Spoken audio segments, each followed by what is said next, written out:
So we are sat in the woods on a bench. It's a lovely place to be. Very relaxing. Well, I've been here every day past week and encountered people once on a weekend. Oh, there's a squirrel.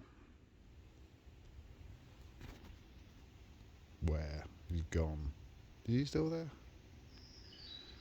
Well, this isn't a very good nature program, is it? Where is he?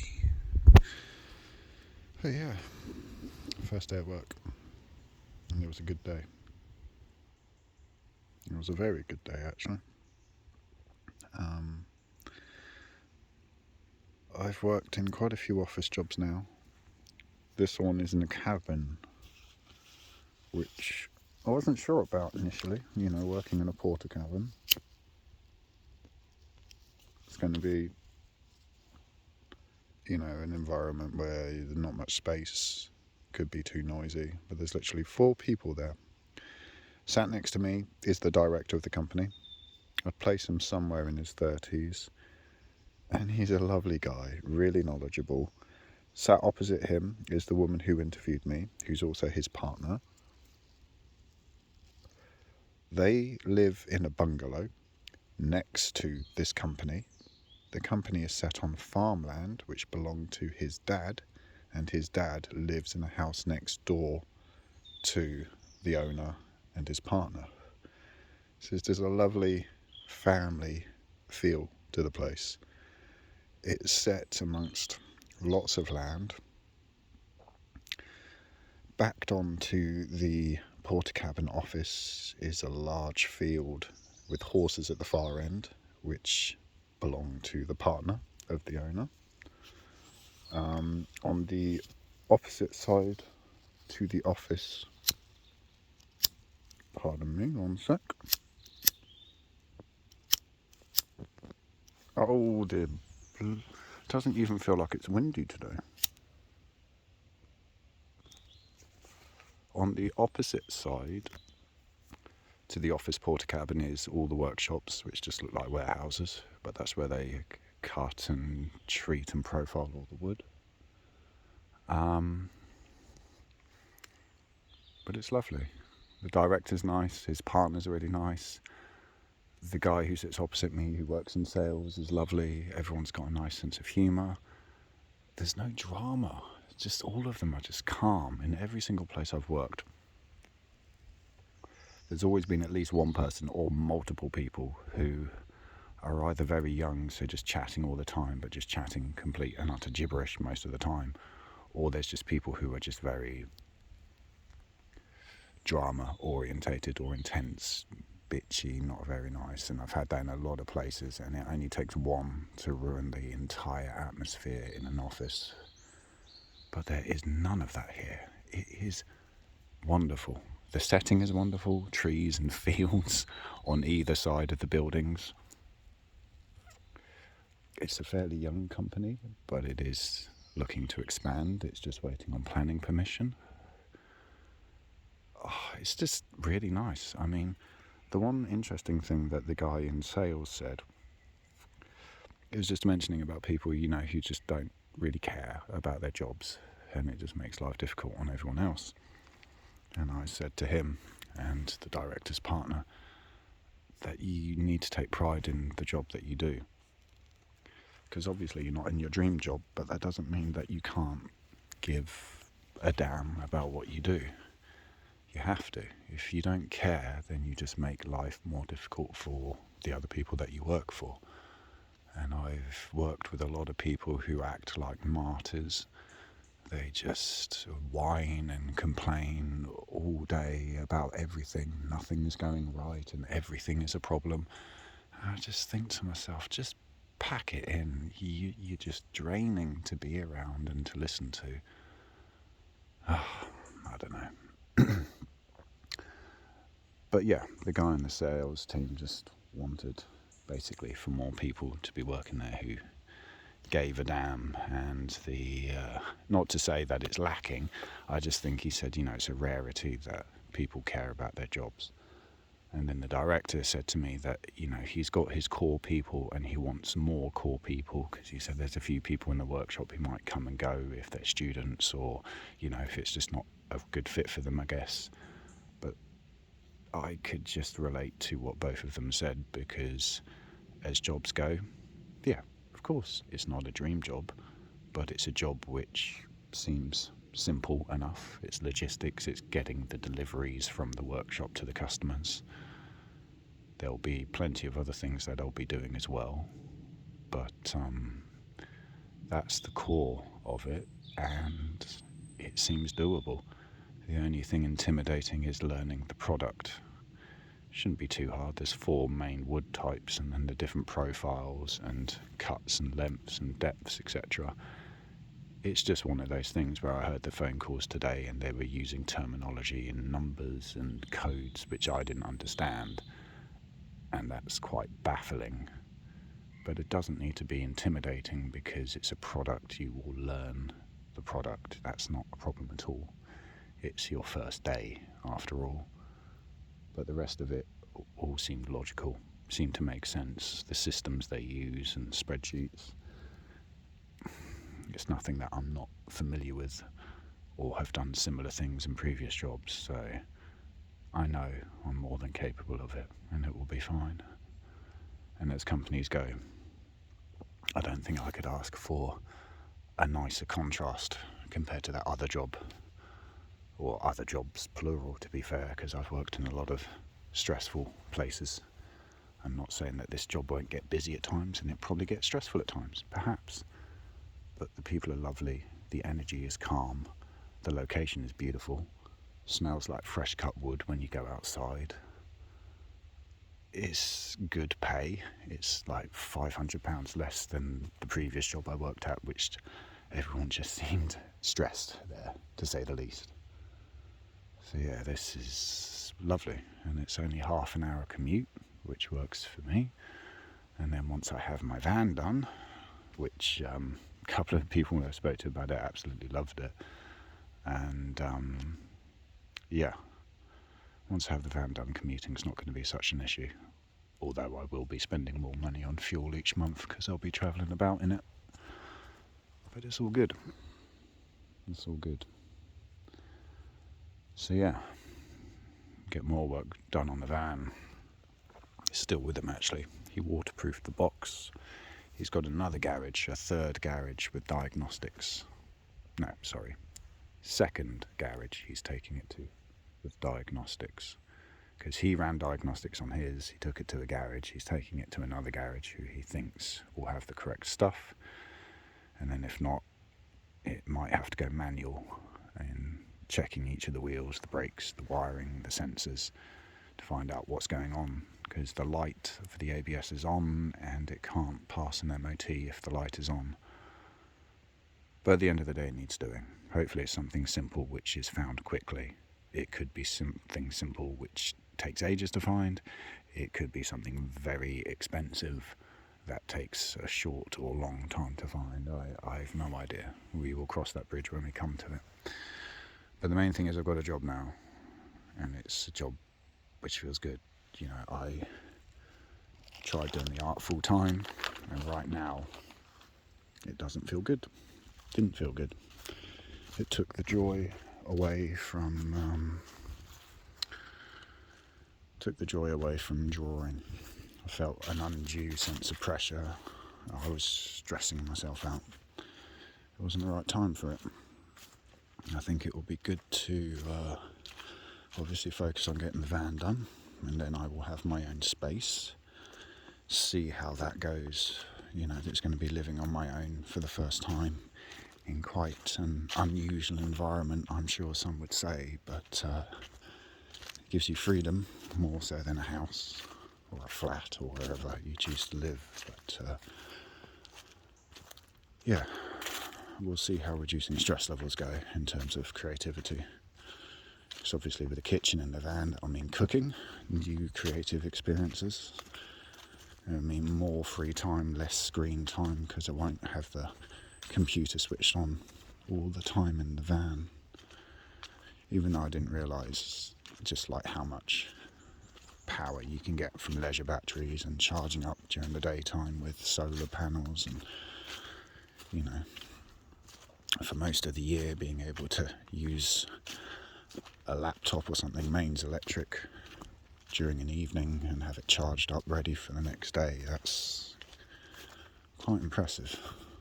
You have a fridge freezer running 12 volt, which isn't a big power drain on the batteries. Yeah, and I'm a bit of a techno person. I love technology. Don't so much like techno. I like hard tech, hardcore techno, gabba, and some speedcore.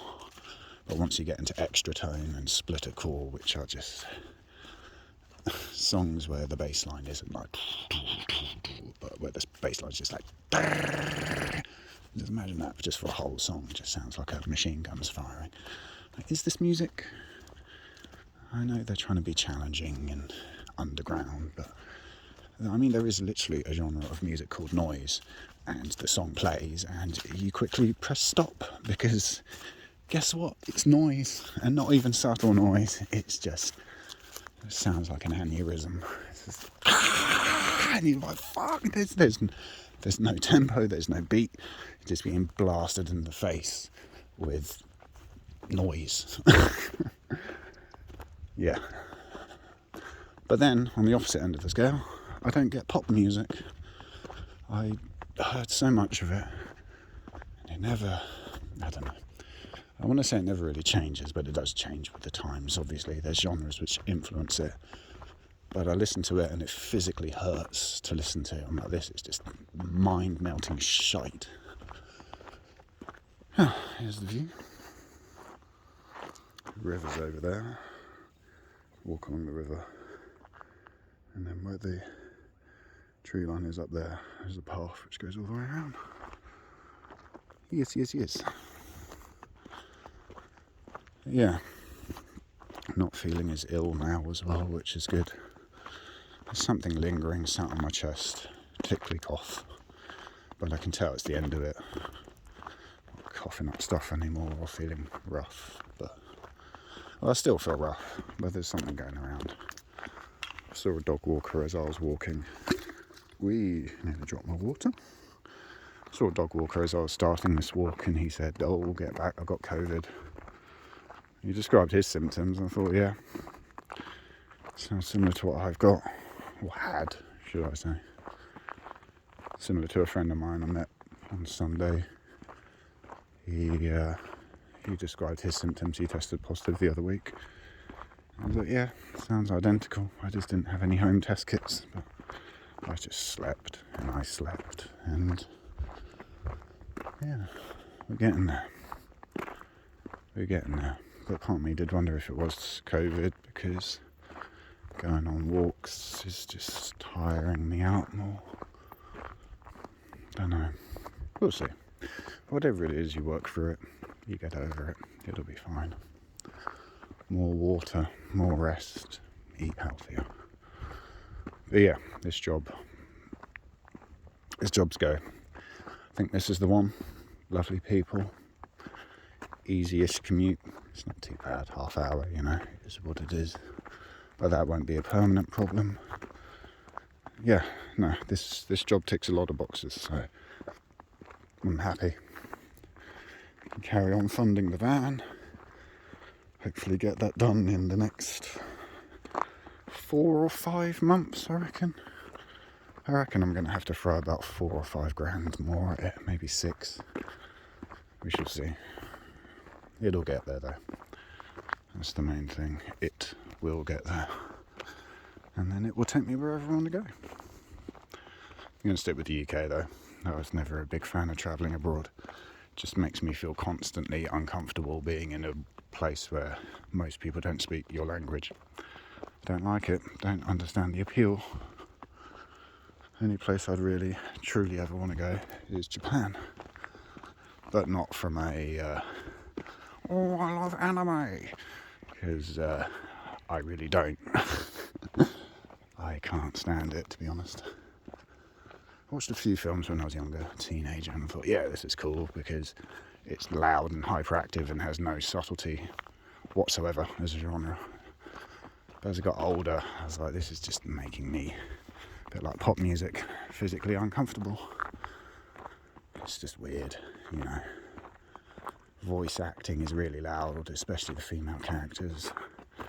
The unnerving over-sexualisation of clearly underage characters. You just like, this is kind of perverse, to be honest. But, yeah.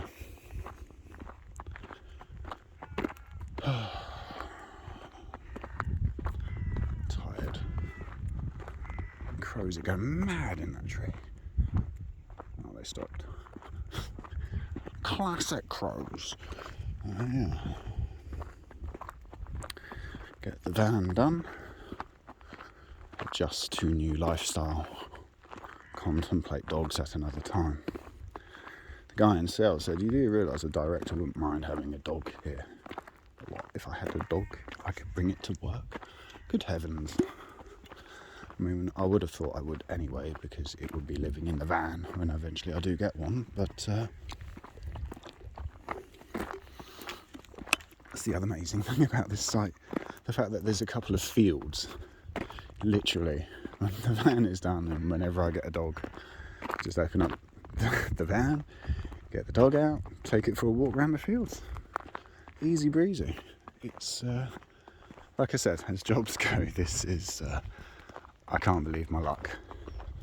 When I look back on my 17, 18 years in previous jobs, this is just, I feel very lucky.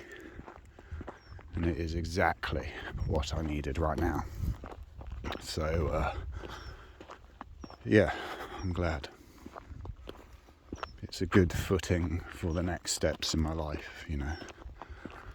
The guy in sales also said that the director used to let tree surgery company, I'm guessing, store vehicles, etc. on the site. And he said a few of the people who worked with that company were van lifers with converted camper vans. And the woman in sales said that her and the director had a camper van because the director, he's really into skiing, he's really into, I think she said surfing, different water sports and stuff. And they used to have a camper van and go to Ireland and go all over like West Coast and stuff, which is awesome because, well, quarter Irish on my mum's side, used to go when I was younger, and it's just, it's another world. Love the accents, love the people. Got nostalgic memories of it, even though I can't remember the places I went to, but it doesn't matter. You make new memories, you go new places and meet new people. So I think that's the plan. At some point, once the van is done, book up some holiday next year maybe and just visit Ireland. Why not? A change is as good as the rest. But another reason I think with foreign travel, you could spend a lifetime exploring England.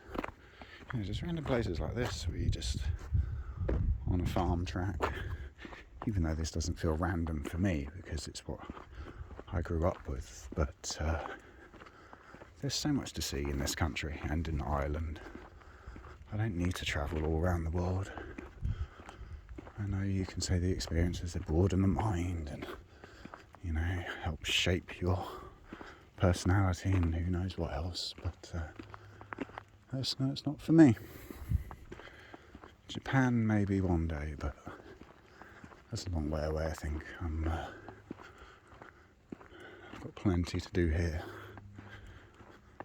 It'll be good. Oh, my shoes are getting suitably dirty. And they're getting scuffed and dirty, and it makes me happy. They still look far too new though. Disgusting. But they'll get there. This is nearly 20 minutes long. Ha! Talking a load of drivel. Maybe. Possibly.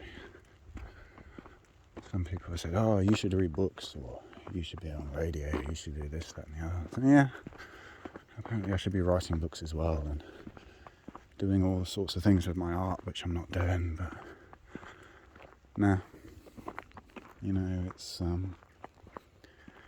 just do what I do what feels right,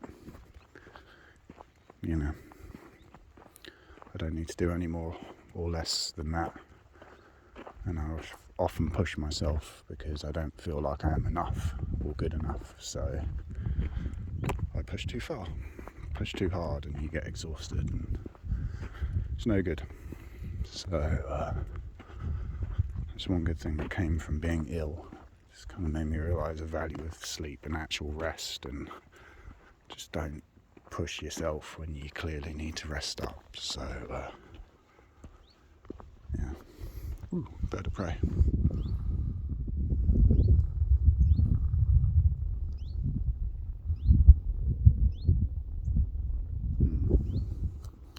Not very good camera work, but using zoom on a phone is kind of pointless. It's got better, obviously, but it's still not right. Around the corner past the farm, and my car awaits. Oh, I should have finished it there at 21 minutes 21 seconds. I've lost the aesthetic. But yeah, that's me. In a bit.